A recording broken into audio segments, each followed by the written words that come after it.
We're still in chapter 1. We're going to do 1.4a. We're going to do it in 2 parts. Part 1 is going to be solving quadratic equations by factoring. And then on Monday, we're going to solve quadratic equations by taking the square roots. Guys, a quadratic. Does anybody know what that means?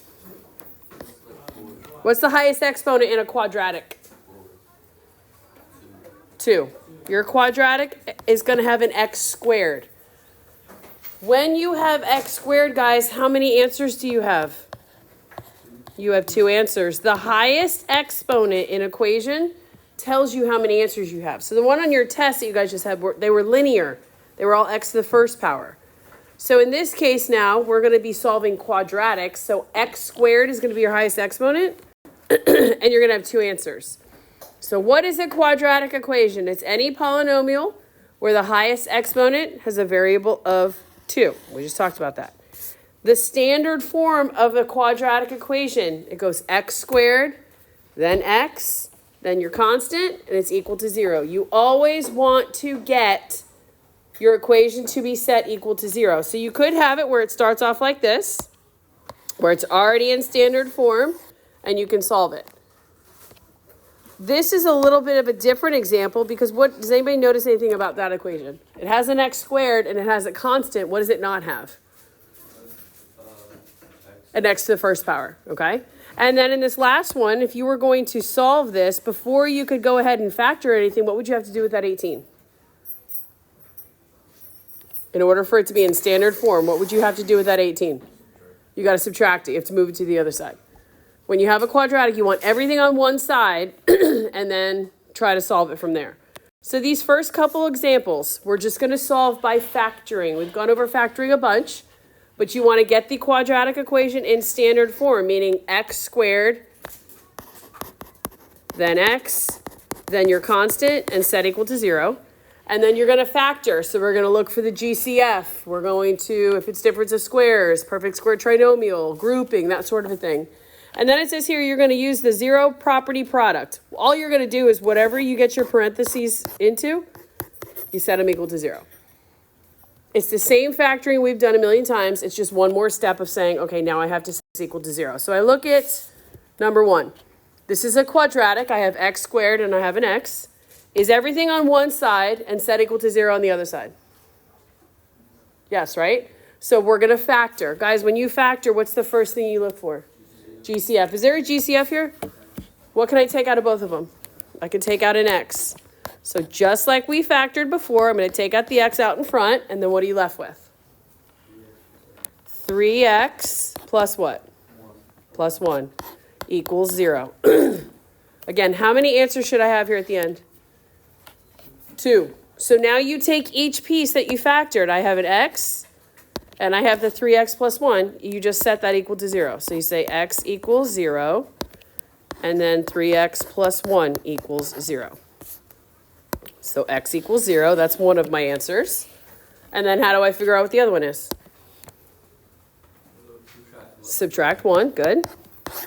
So 3x equals negative 1. And then what?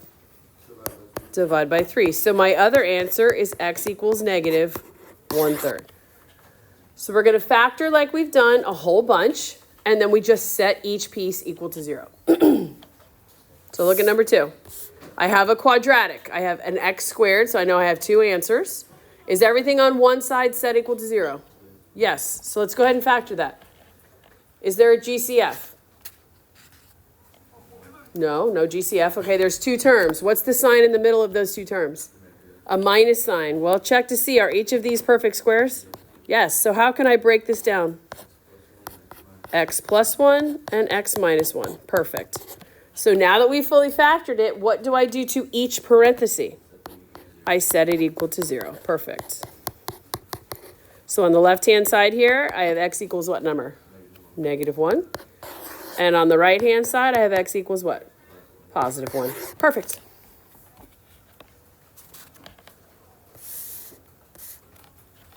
All right, look at number 3. I have a quadratic, right? I have an x squared and an x. Is everything set on one side set equal to 0? No. So I need to take this x and I have to move it over here. If I have a positive x on the right-hand side and I move it to the left-hand side, what does it become? Okay, so x squared minus x equals 0. And now we factor. When you are factoring, you take out the GCF. What do they have in common? They both have an x. When you factor out the x, what are you left with? X minus 1, good. And then what do you do with each piece? You set it equal to 0. So x equals 0, x minus 1 equals 0. So on the left-hand side here, x equals 0. That's one of my answers. And on the right-hand side, what's my other answer? X equals 1. Very good.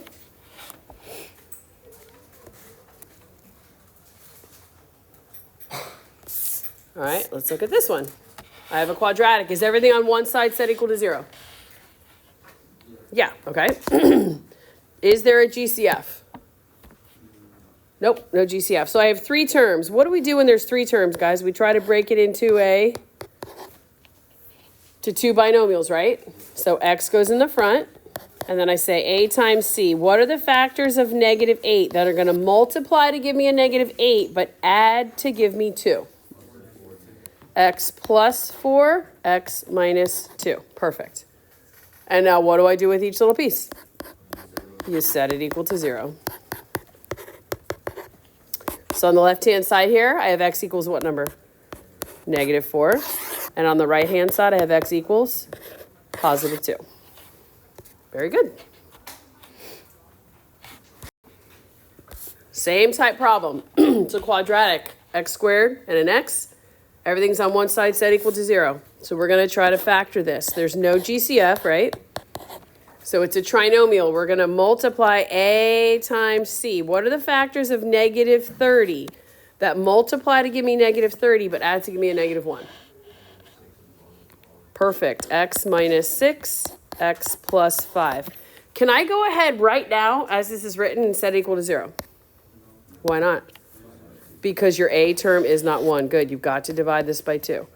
So what this becomes is x minus 3 and what? 2x plus 5. Perfect. Now, can I set each little piece equal to 0? Yeah. So this is x minus 3 equals 0. And 2x plus 5 equals 0. So on the left-hand side, what does x equal? 3. Good. And then what do I have to do with 2x plus 5? 2 things. I got to subtract the 5. So 2x equals -5. And then what? Perfect. Divide by 2. So x equals -5 over 2. My 2 answers. Good job.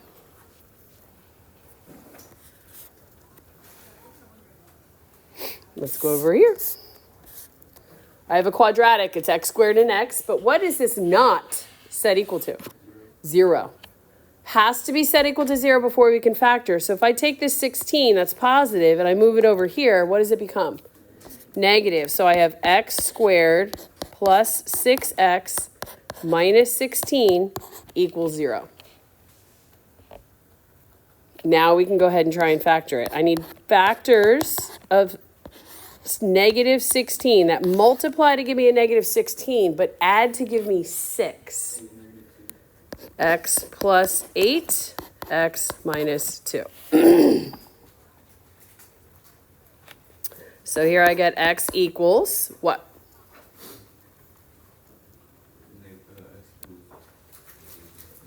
-8 and +2. Good. Set each piece equal to 0 and solve it. All right, what do we think on number 7? Is it a quadratic? Well, is it a quadratic equation? Yes, right? X squared is our highest exponent. So it's a quadratic equation. Are we written in standard form? Do I have x squared, then x, then a constant? Yes. But what does my equation need to be set equal to?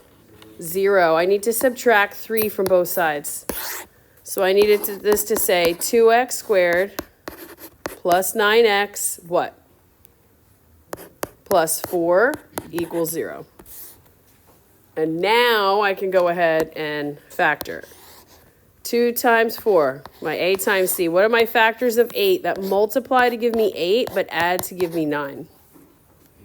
Yep, so x plus 8, x plus 1. And then what do I have to do with my a term?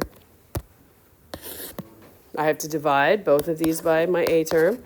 So I come out with x plus 4 and what? 2x plus 1. And I set both of those now equal to 0. So x plus 4 equals 0. 2x plus 1 equals 0. So on the left-hand side, what does x equal? -4. Good. On the right-hand side, what are the two things that have to happen?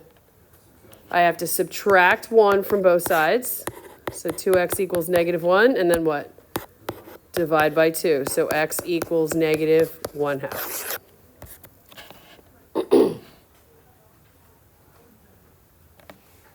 All right, let's look at number 8. Oh, geez. What's the problem here? It's a fraction. Guys, what's the easiest way to get rid of that 5 as a denominator? Multiply the whole equation, left-hand side and the right-hand side, by 5. When I do that, 5 times 1/5 is going to give me just x squared. 5 times -1 is -5x. 5 times -10 is -50. And 5 times 0 gives me 0. Now that fraction is gone, and we can treat this like we would a normal quadratic. I'm going to multiply my a term by my c term. 1 times -50. What are the factors of -50? That will multiply to give me a -50, but add to give me a -5. -10, +5. Perfect. Do I have to divide my a term anywhere? No, because it's 1. Sure. So now I'm going to say x minus 10 equals 0, and x plus 5 equals 0. So on the left-hand side, what does x equal? 10. And on the right-hand side, what does x equal? Perfect. Good job. All right, last few. This is just about manipulating, about moving things around, guys. If I have a quadratic, meaning my highest exponent is x squared, I want to move everything to one side and set your equation equal to 0. So when I move positive 3x over to the left-hand side, what does that become? Minus 3x. Good. So 6x squared minus 3x equals 0. I have two terms. I look for a GCF. What do they have in common? Okay, take out your 3x, and then you're left with 2x minus 1. Now that it's fully factored, what do I do with each piece? You set it equal to 0. So 3x equals 0, 2x minus 1 equals 0. Divide both sides by 3. Guys, what is 0 divided by 3? 0. That's a fine answer. My other side, I'm going to add 1. So 2x equals 1, and then divide by 2. So what does my x on the right-hand side equal? 1/2. Good. Let's go down to 11, and then I'll scoot over. I have a quadratic, yes? Is everything on one side set equal to 0? No. There's two ways you could do this. You could move the x squared to the right, but it would become negative, and then you'd have to take a negative out. I'm going to go ahead and move negative 6x over here and negative 9 over here. And when I do that, both those negatives become what? Positive. So I have x squared plus 6x plus 9 equals 0. And now I can factor this like normal. What are the factors of 9 that are going to multiply to give me 9, but add to give me a 6? 3 and 3. And then what do I do with each piece? So x plus 3 equals 0, and x plus 3 equals 0. In both cases, what does x equal? -3. This is something called multiplicity, when you have the same answer more than once. If you wanted to just write x equals -3 and circle it, that's fine. If you wrote x equals -3 2 times, that's fine as well. We'll talk about what happens at the x-axis when you graph something like this. Not yet. We're just talking about how to find it right now. All right, let's go on up here to 10. We're almost done. I have a quadratic. Is my quadratic x squared x and a constant set equal to 0 right now? No, so I need to move this 2x over. When I move positive 2x from one side of the equation to the other, what happens to it? It becomes negative. So now I take out the GCF. What does 8x squared and negative 2x have in common? If I take out a negative, then my leading coefficient becomes negative. So just let's take out a 2x. What's 8 divided by 2? 4. X squared divided by x is x. Minus what? What's negative 2x divided by 2x? 1. And then what do we do with each piece? Set it equal to 0 every single time. When you solve by factoring, when you're solving, you're setting things equal to 0. So on the left-hand side here, I'm going to divide both sides by 2. I get x equals 0. And on the right-hand side, what are the two things I'm going to do? Not subtract. It already is subtraction. So I'm going to add 1 to both sides. So 4x equals 1. And then divide by 4. So x equals 1/4. Good. All right, number 12. Everything's on one side set equal to 0. Okay, so two ways you could do this, guys. You could just multiply a times c. 4 times 9 is what? 36. What are the factors of 36 that multiply to give me 36 and add to give me 12? 6 and 6. All right, that's perfectly fine if you do it that way. What's another way we could do it? Is this a perfect square trinomial? What times what gives you 4x squared? 2x and 2x. What times what gives you positive 9? 3 and 3. How do we figure out if this is a perfect square trinomial? You take the first thing times the second thing times what number? 2. What's 2 times 3? Times 2? That's what we have here, right? So you know you have the same parenthesis 2 times. What goes in the front of each parenthesis? 2x. What goes in the back? 3. What sign goes in the middle? Plus. You could also write this as 2x plus 3 what? Squared. Yep. 2x plus 3 quantity squared. But in each case, you're going to have two of the same answers. So you would say 2x plus 3 equals 0. What are the two things you have to do to get x by itself? Subtract 3. Good. And divide by 2. So you get x equals negative 3 over 2. How many times did you get x equals negative 3 over 2? Twice. Very good. Very good. All right, that's it. We're going to do the second part on Monday, and then you guys will have time in class to work on the web assign. But some of it I would try to go ahead and get ahead of right now. But once I assign it, I'll do it right now.